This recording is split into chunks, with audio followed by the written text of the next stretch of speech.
আল্লাহ বলেন, আমি আল্লাহর জিকির, আমার ইবাদত, আমার বন্দেগীর থেকে যে গাফেল, এমন ফালতু মানুষের সাথে এক সেকেন্ডও কাটাবেন। কোরআনে আল্লাহ নবীকে বলছেন, বন্ধু সাবধান, যার জবানে আল্লাহর জিকিরই নাই, যার কপালে তার রবের সিজদা নাই, যার জিন্দেগীর মধ্যে হালাল হারামের পার্থক্য নাই, যার মধ্যে পাক নাফাকের খবর নাই, আল্লাহর বিধান রাসূলের বিধানের ব্যাপারে যার কোনো পরোয়া নাই, এমন ফালতু, এমন অসভ্য, এমন মানুষরূপী পশু এই হাইওয়ানের সাথে এক সেকেন্ডও কাটাবে।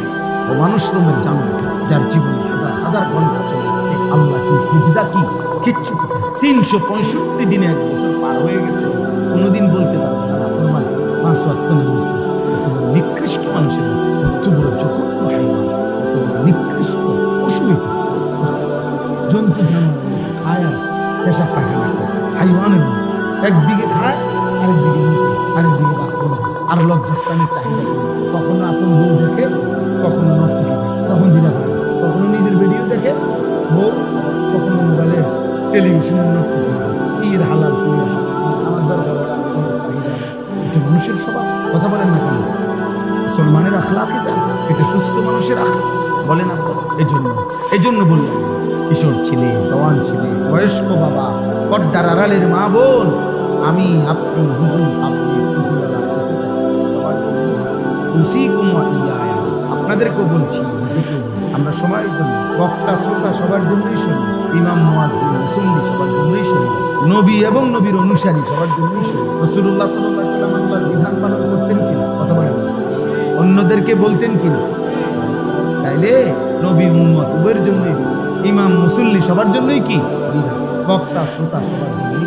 আমানার রাসূল বিমা উনজিলা ইলাইহি মির রাব্বিহি ওয়াল মুমিনুন, আল্লাহ তাআলা বলেন, আল্লাহর পক্ষ থেকে যত কিছু নাযিল করা হলো সব কিছু প্রথমত আমার রাসূল নিজে মেনে নিলেন এবং ঈমানদারগণও মেনে নিলেন। কুল্লুন আমান, কুল্লুন সকলেই মেনে নিলেন, নবীও উম্মত, নবীও উম্মত। নবী সাল্লাল্লাহু আলাইহি সাল্লাম তো নিজেই পড়তেন, আশহাদু আল্লা ইলাহা ইল্লাল্লাহ ওয়া আশহাদু আন্না মুহাম্মাদান আবদুহু ওয়া রাসূলুহু, এটা তিনি পড়তেন। নবী আত্তাহিয়াতু বললে কি আরেকটা হইতো? নিজের রিসালাতের সাক্ষ্য উনি তো দিয়েছেন।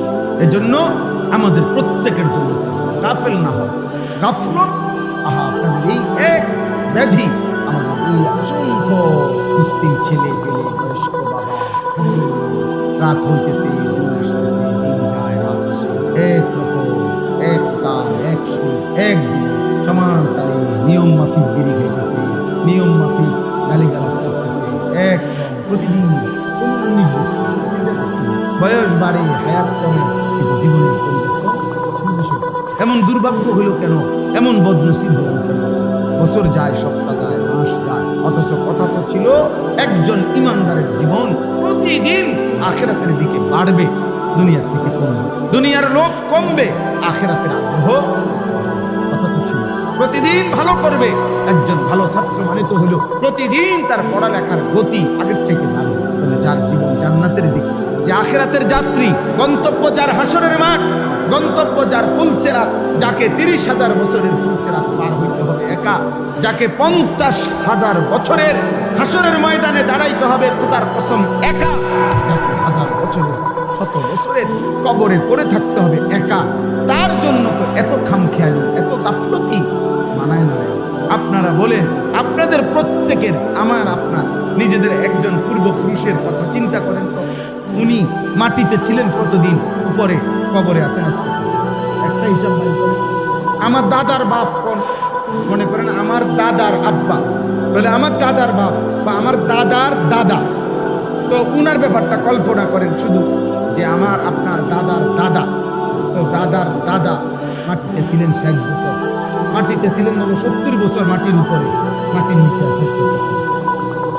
আমার বয়স 45, তো আমার বাপের বয়স যদি ধরেন 60, আমার দাদার বয়স যদি ধরেন আরো 60, আমার দাদার আব্বার বয়স যদি ধরেন আরো 60, আর তার আগে যদি আমার দাদার বাবা ধরে থাকে, তাহলে তো এখানে পার হয়ে গেছে মনে করেন 200 বছর, পার হয়ে গেছে মনে করেন 300 বছর।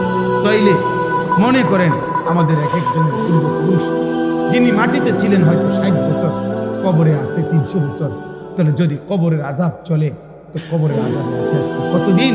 কবরের উপরে লাফাইছে, ফালাইছে, ভোগ করছে, হিসাব করুন, ইনসাফ করুন। তাইলে বলেন, এই জন্য আমি আপনাদের কাছে, আচ্ছা আপনারা আর একটা বেঈমানের কথা পূর্বের জামানার যে কোনো ভাবেন তো, যে কোনো একটা নাফরমানের কথা ভাবেন। আচ্ছা ধরেন আবু জেহেল, ধরে নেন, আমরা একটা হিসাব করি, আবু জেহেলের নামটা ভাবেন। এখন হইল আরবি হইল 1447 হিজরি। কত হিজরি কোন? মানে আজ থেকে 1447 বছর আগে আমাদের নবী সাল্লাল্লাহু আলাইহি সাল্লাম মক্কা থেকে হিজরত করে মদিনায় গেছে। তাহলে হিজরতের পরে কত বছর হইল? 1447 বছর চলতেছে রানিং। আর এক বছরের মাথায়, মানে হিজরতের এক বছর পরে বদরের যুদ্ধ হয়েছে। এই বদরের যুদ্ধে এই আবু জেহেল, এই বেঈমান মৃত্যুবরণ করছে, নিহত হয়েছে। তাইলে এখন বলেন তো আপনারা যে এই আবু জেহেল কবরে আছে আজকে কত বছর? মাশাআল্লাহ, কত বছর? এখন আপনি বলেন মাটির উপরে ছিল কত বছর? 1200 বছর, 60 বছর, 70 বছর, না তো 80 বছর, এর বেশি তো হইতো না। তাহলে 60, 70, 80 বছর ধরে নিলাম, 70 বছর ধরে নিলাম, 100 বছর। 100 বছর তো হবে না, ধরে নিলাম যদি 100 বছরও এই বেঈমান মাটির উপরে থেকে অহংকার করে থাকে, জুলুম গুনাহ করে থাকে, এই নাফরমান তো আমাদের চোখের হিসাবে, আমাদের স্বাভাবিক হিসাবে কবরের আযাব, এই বেঈমানের কবরে কষ্ট আযাব চলতেছে আজকে 1446 বছর। এবার বলেন ইসরাফিল ফুঁ দিবে কোন দিন, সে পর্যন্ত কত বছর হবে? এবার বলেন হাসরের ময়দানে 50,000 বছর এই বেঈমান পার করবে কেমনে? এবার বলেন 30,000 বছরের ফুলসিরাত এই বেঈমান পার করবে কেমনে? এবার বলেন অনন্তকালের জাহান্নামের আগুন এই নাফরমান করবে।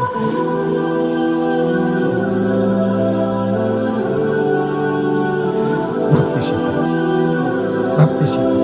আমি ব্যক্তিগতভাবে ওয়াইজরা হলো তারা মূলত যারা সুন্দর করে বলতে পারে, সুর দিতে পারে, গান দিতে পারে, আমি দিতে পারি। এই জন্য তেমন কোনো ওয়াইজ আমি মনে করাইতেছি।